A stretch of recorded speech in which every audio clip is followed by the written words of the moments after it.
Hello guys, ayan, good morning everyone. So ayan, ito na yung kadama guys from Saudi.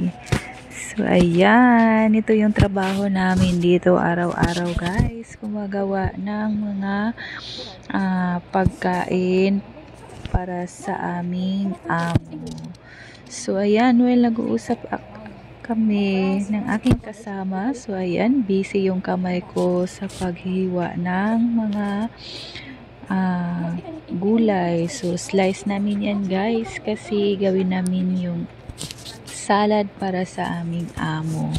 So ayan na, gusto nila yung pipino, carrots, tomato, yan, para sa gawin itong salad. So, yung iba kasi madami yung ginagawa namin na yung may mga onion. So, ayan, magluluto yung kasama ko ng macaron. So, ayan na siya guys. Lagyan ng maraming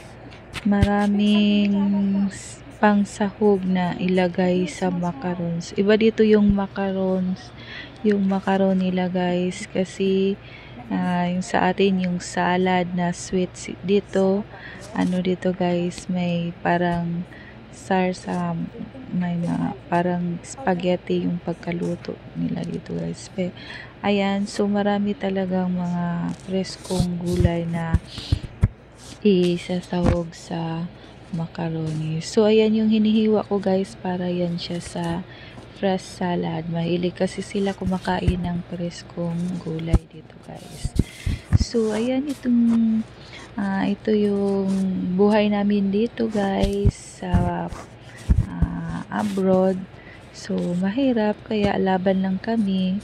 Malayo kami sa pamilya. So, ayan, para ito sa aming pamilya. Laban lang mga kadama.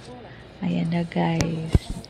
So, yan lang ang aking video for today guys. Share ko lang sa inyo kung ano yung mga araw-araw naming ginagawa dito sa abroad guys. Akala nyo